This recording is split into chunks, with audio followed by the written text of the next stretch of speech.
Olunyankole tebalumanyi n'oluzungu. Yes. Good morning, members of press and media. It's afternoon. Is it afternoon? Yes. Yes. Good afternoon, members of media. Press statement from Uganda Banyarwanda Cultural Development Association, Rwanda. Date is January 22nd of 2025. Subject: response to the executive order affecting Banyarwanda citizenship.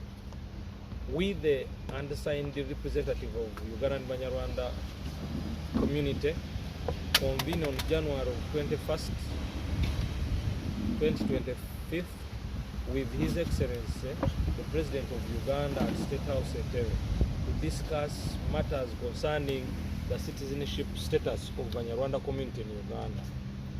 After an in-depth historical overview and a detailed examination of the new executive order read by Attorney General, we wish to express our firm stance on the recent developments. Number one, rejection of the executive order. We categorically reject the executive orders issued by the government, which unjust classifies Kinyarwanda-speaking Ugandans, with the exception of those from Mpororo, Kisoro, and Tungamo, as non-Ugandans by birth. This declaration not only marginalizes over 6 million Ugandans, but also undermines the principle of nationality enshrined in international laws. Statelessness concerns. The implications of this executive order are grave, rendering millions of Ugandans stateless and violating the Universal Declaration of Human Rights, which upholds the right to nationality. We urge the government to reconsider this decision in light of its far-reaching consequences for our community and the nation at large.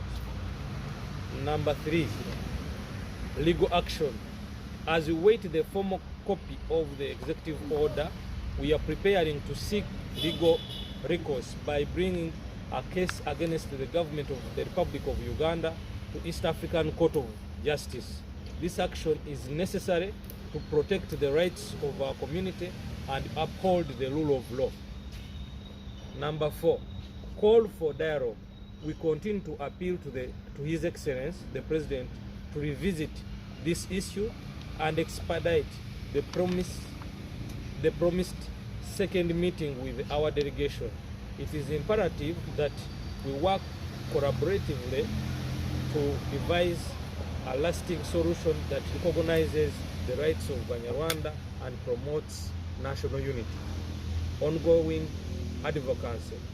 In the meantime, we will persist with our reloaded campaign aimed at sensitizing the Banyarwanda community across the country about their rights and the ongoing development regarding their citizenship status.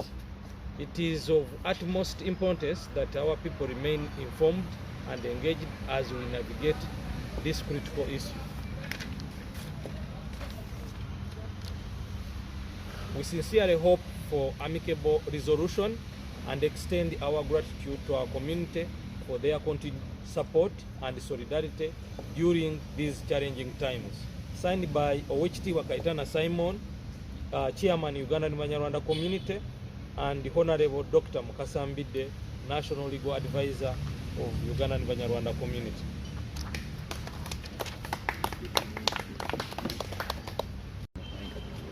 Actually, ku nsonga zino, ensonga zetuliko nsonga za mateeka. Ate tuyina munamateeka ensonga lwaki twafunira ddala munamateeka amanyiddwa, amanyi ensonga z'amateeka aga Uganda n'amateeka agali international. Owekitiibwa Mukasambide kamusabe abeeko byayongerako ku nsonga z'amateeka. Members of the press, like the chairman has rightly stated, we were before His Excellency the President of the Republic of Uganda the whole of yesterday, at State House in Debe. In that meeting, we had almost 3 clusters of Banyarwanda. The first cluster was the cluster of Banyarwanda, but employed by government, directly and indirectly. Now that cluster included judges and other lawyers that are intermittently instructed by government to do works in its own interest. The second cluster was for Banyarwanda who are actually based in Kampala. That was the second cluster, that are the applicants for an executive order. Now the third cluster was this cluster of Banyarwanda throughout Uganda, led by the chairman, Wechitiwa Simon Kaitana, who actually doubles as their representative to the Buganda Luchiko. So that was the audience that the president faced. Of all the clusters, it is only our cluster that was accorded a full 1 hour of presentation of our case. We are very grateful to the extent that the president gave us that opportunity.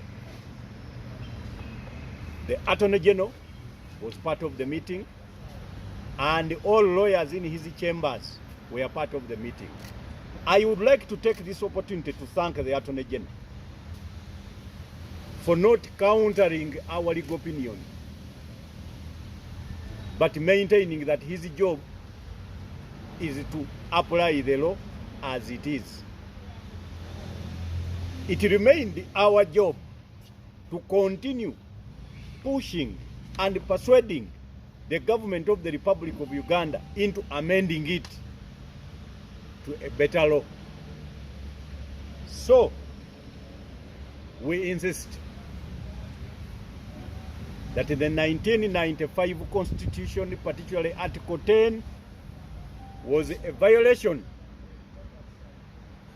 of the legal standard on citizenship of Ugandans by birth, as set out in the British Protected Persons Order that was gazetted on 18th May 1934.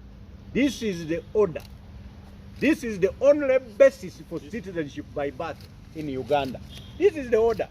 I gave a full copy of this memorandum to His Excellency the President of the Republic of Uganda. By this order, if you are born in Uganda, you are a citizen of Uganda by birth. After 1934, therefore, the Constitution of Uganda providing for 1926 was a violation. It was a cancellation of citizenship, for which we are ready to go to court, for which we are ready to continue dialoguing, for which we are ready to continue sensitizing the whole countryside. The President of the Republic of Uganda gave a speech, and on page 9 of that speech, he supported 1926 by saying, therefore, in our constitution, this is the second paragraph to page 9, in our constitution making, we were right to say that the foundation category of citizen groups starts with the Kashangwire, in brackets Nansangwaho, or the originals of 1926 boundaries. This is one of the other pieces of evidence that we are happy we obtained from government. That will beef up our case. Several other laws, the 1948 British Nationality Act, the Ugandan Constitution 1962, they are all a very clear basis that when you are born in Uganda, you should be a Ugandan by birth. Nobody has a right, not even the President of Uganda, to declare a person born in Uganda a non-Ugandan.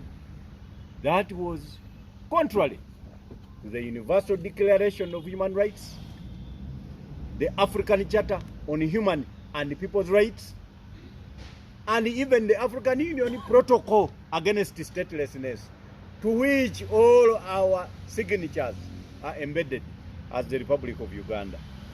Members of the media, we continue to tell Uganda that there are 5 clusters of Banyarwanda or Kinyarwanda speakers in Uganda. And all of them thought they were Banyarwanda until yesterday, when some were told that they are non-Ugandan. They don't know any other country, but they were told they are non-Ugandan. Now they are stateless. The first cluster of Kinyarwanda speakers, like the chairman has said, those from Ntungamo, Mpororo, and Kisoro. Those are the clusters that the president believes are the Banyarwanda in the constitution. So all Ugandans that speak Kinyarwanda all over the country, if this is not your area of origin, you are not Ugandans. And he gave executive instructions, what they popularly call the executive order, that go and apply for citizenship by naturalization. The order is coming. It will also be the final document we are waiting for in order to go to court. We will sue upon that document because it is illegal. It tells Ugandans born here that they should renounce the nationality of other countries which they don't know and do not have, so that they apply to be just registered citizens of the country, yet they are citizens by birth. So on Mpororo, Ntungamo, Kisoro, and we saw them clapping because they are the Banyarwanda. The rest of you are not. Number 2, there is a cluster of the 1930 influx of migrants and immigrants to Uganda. Their children are the ones now available. They were born here. The 1930 people were the beneficiaries of the 1934 British Protected Persons Order as citizens of these territories, that later on, when the territories became independent, became citizens of Uganda. But 1995 Constitution extremely anomalously and malodorously expunged them from citizenship by birth under Article 10. The other cluster are the 1950s influx.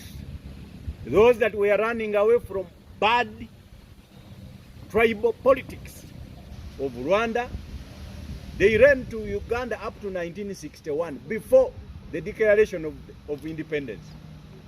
They also thought they were Ugandans by birth because they were born here. I am talking about parents and grandparents, because I wasn't born in the 50s. I didn't even know what happened, except that I have read. They have also, and these are the persons in Kiboga, Chankwanzi, Masaka, Ngoma, everywhere. The president said, you are not Ugandans by birth, even if you were born here. Go and apply for naturalization as registered citizens. The 4th cluster, those that ran away from Rwanda in 1994, after the genocide against the Tutsi. They are in Uganda, everywhere in Kasanda. They thought they were Banyarwanda, but the law does not recognize them as Banyarwanda. That is correct, and we support that idea, because they ran away with the nationalities from the Republic of Rwanda. Those can apply for naturalization and their children, because indeed they are not the Banyarwanda in the constitution. But the president has put everybody from 1930, they all are seen as the 1994 refugees. Same category. So those who are there speaking every other language, thinking you are Ugandans, no. You are refugees without registration. The final one are those Banyarwanda or Kinyarwanda speakers, but who are the subject of intermarriage with what the president calls indigenous groups. What do I mean? You were Munyarwanda because your Munyarwanda father produced you from a Muganda mother. You are the subject of intermarriage. For you, you are Ugandans. So the only Ugandans are the Ntungamo, Mpororo, Chisoro, and those that are intermarried. Those are only Ugandans within the interpretation of the executive order that is coming and the position of the president. So that is why we continue, like the chairman has stated, to do the following. Number one, we appeal to the president to change his stance on Banyarwanda in Uganda, born in Uganda. Allow them to be the Ugandan citizens by birth as they already thought they are. And the law gives them the background of citizenship by birth. Number two,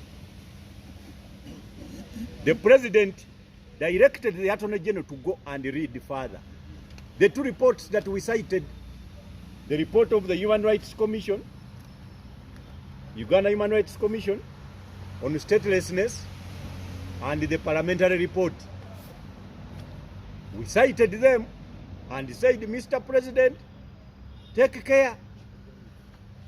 Successive governments have been chasing these people.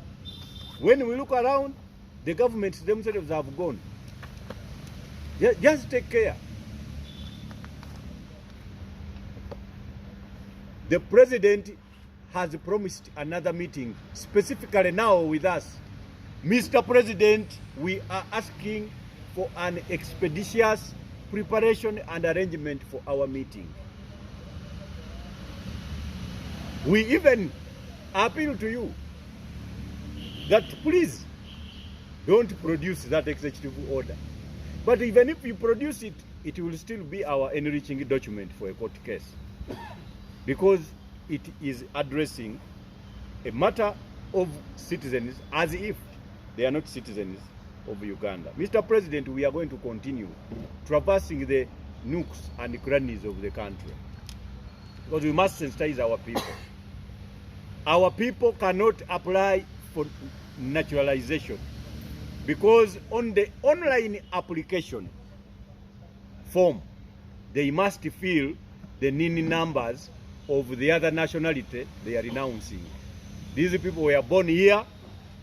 The only origin they know are the wombs of their mothers. Those are not countries. They are just wombs of human beings. They are citizens of Uganda by birth. If you want them to cite NIN numbers of wombs or any other parts where we are clear they came from, Mr. President, that is not a governance correctness. We appeal to you, change your stance, or we continue with our crusade. Now it is going to be a crusade reloaded, Mr. President. We are ready to die for it, because it is the correct thing to do. Thank you very much. Mr.